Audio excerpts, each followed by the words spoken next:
Hello, you guys. For this episode, this is now the 22nd episode, day 22 of our 30-day challenge in learning Japanese. So, right now, after those lectures that I had with Raymund-sensei, so what I have to do, of course, is to transcribe all those lectures that he gave me and try to put that into one Word document. So, right now, that's what I will be doing. And, well, join me as always with my journey. And I hope that you can also hear the audio because I'm using two audios for this one. So I'm listening it here on my headphone, and you'll also be hearing it from my speaker. So yeah, I should not waste more time. I should do it now. So, alright. Ko, tatanungin nila ako. Kasi usually tatanungin nila ako, oh, nakapunta ka na ba ng Japan? Ganun. So, usually what would be their question to me? How will they say that? Nihon ni itakoto ga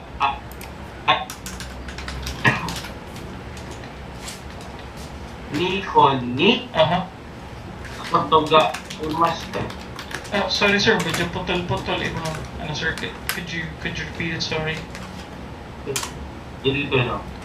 Nihon ni Yeah. itakoto ga arimasu ka? Arimasu. Putol-putol lang. Okay. So, Nihon ni... Okay. Nihon ni itakoto Itakoto ga arimasu ka? Arimasu ka. Itakoto ga arimasu ka? Conversation to conversation naman. Kasi yung conversation naman talaga kasi wala ng particle.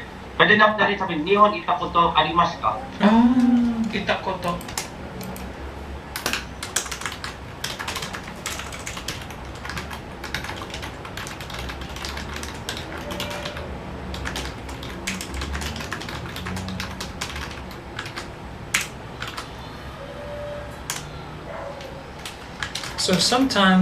So Raymond Sensei told me here that sometimes we don't need to use particles anymore in conversation. So instead of saying Nihon ni itakoto ga arimasu ka, so they just say Nihon itakoto arimasu ka, something like that. So no more ni and ga here. They would try to eliminate that for conversations. So Nihon itakoto arimasu ka. That's it.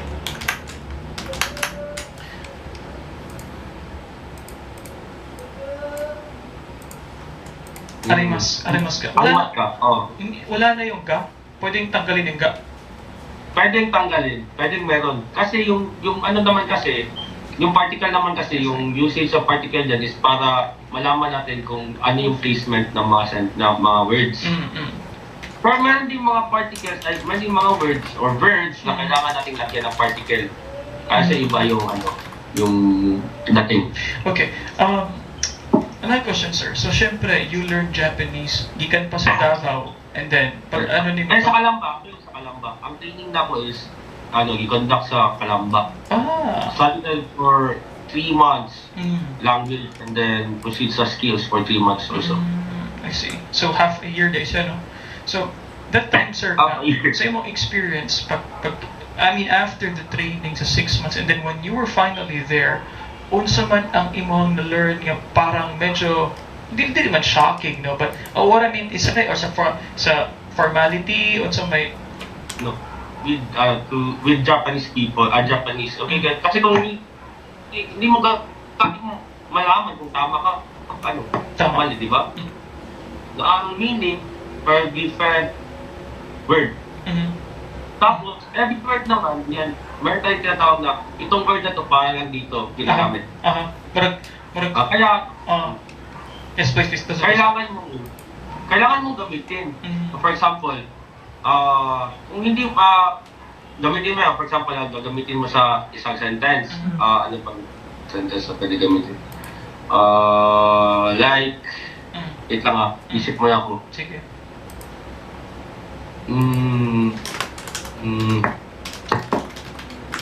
Yeah. Hindi pumasok yun.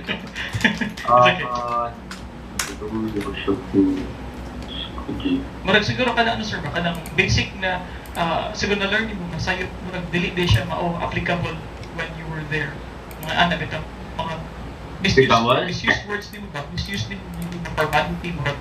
Bigamit kag kego for example nga dili dapat. Yes.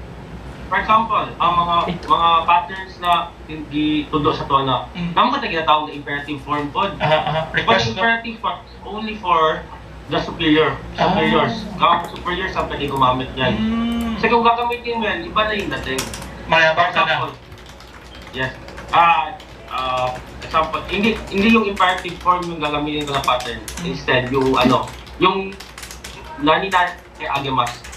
For example, hindi mo, boss mo, tetsuda, agemas.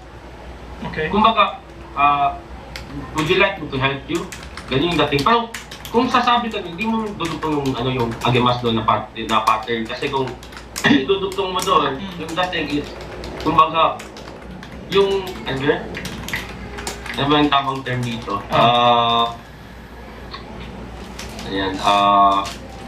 Kumbaga, parang kang nakakataas sa kanila ba? Kumbaga, na maliit mo sila. So, instead of tetsudatte agimasu, tetsudatte agimasu.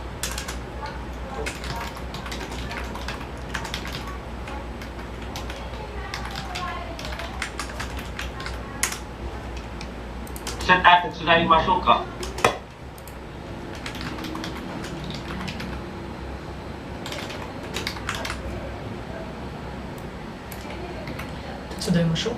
Tetsudaimashou ka.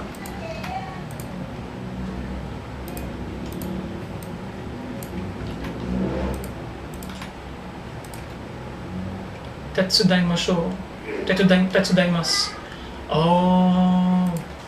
Tetsudao is to help. Okay.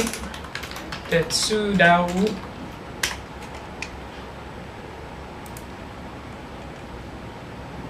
Okay, so what Raymond was talking about earlier was about he was mentioning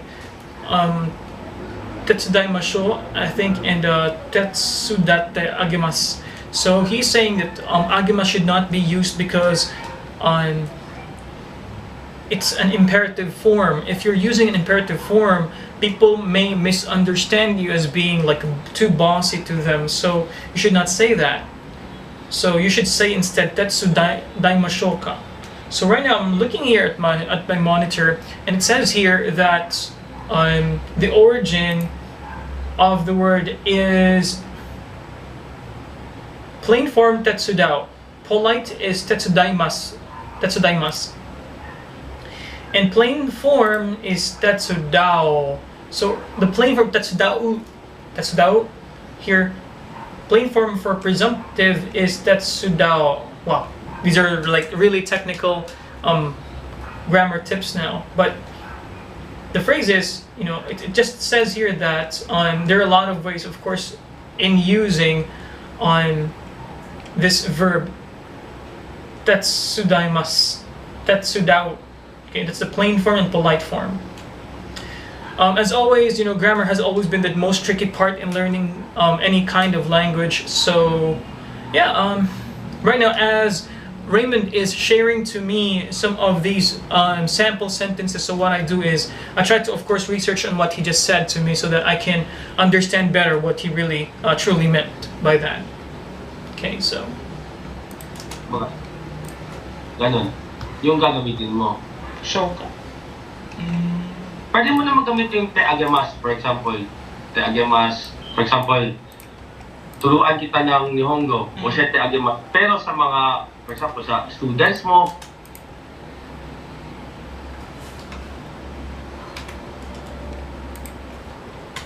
ito yung te agemas, for example. Te agemas, for example, turuan kita ng Nihongo, o siya te agemas. Pero sa mga, for example, sa students mo, kilala mo, mga close friends mo. Pero kung sasabihin mo yan sa mga acquaintance mo lang, kakamit mo lang, kilala, hindi siya, iba yung dating. Okay. So, ano yung literal meaning ng Tetsudai Shoka? Anong literal meaning? Tetsudai Masoka is, shall I help you? Ah! Yun yung meaning nun. I see. Okay. So, ano sa mga ano, nag-isip pa ako ng mga usual na mga situation ba? Okay. How about, okay, when you talk about your interests, so, sige, question form and then answer form. If the question is, unsa ang imong hilig, unsa ang imong interests, how will you say that? If you will see Shumi? interest, then so what is your hobby or interest? Sorry, naputol. Yun na yun. Pakisabi, sorry. If you will see if you want to ask what's your hobby or interest, you will say it in Japanese, shumi wa. Shumi what? Ganun lang. Shumi. Yun lang, ganun lang. Shumi wa ang nandas. And then if I say my interest, for example, basketball. So how will you say that? If you're gonna name only one, diretso na. Shumi wa basketball. Okay. Suru koto. Suru? Koto desu. Yes po. Okay. Shumi wa basketball suru koto desu. Yes. Pero hindi naman siguro tayo lahat.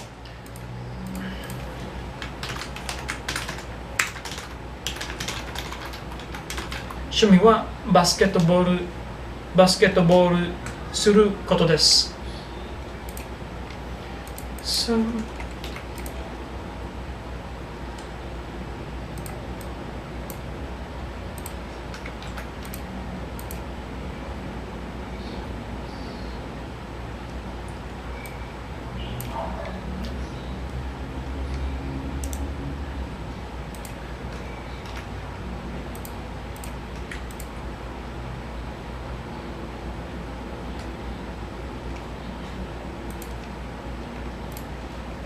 okay.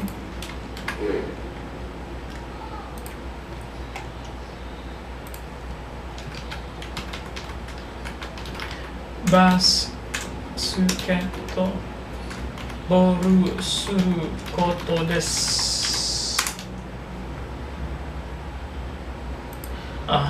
Hobbies in Japanese. How do you tell people what you like to do in Japanese? 私の趣味は、okay. 趣味はバスケットボールすることです。あなたは何をするのが一番好きですか？あなたは何をするのが一番好きですか？あなたの趣味は何ですか？あなたは暇な時何をしますか？私は歌うことが好きです。私は歌うことが好きです。私は歌うことが好きです。I like singing. 私は歌うことが好きです。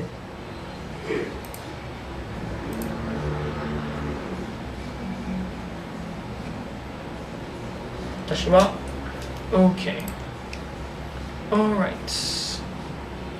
Well, that's it for now. I have to end this, video shoot for now. Of course, I'll still continue, doing my transcription because I actually took a little bit of a day off for today just for me to focus more on studying English. And as always, thank you guys for the support. Thank you for watching, since day one and following me in my journey in learning Japanese. It is really challenging. Of course, the 30-day challenge is not a joke, but I honestly am hoping that I can do better, and hopefully I have the ability by then to, in a way, speak openly on what I wanted to say in Japanese. So see you guys next time. Mata ne. Ja.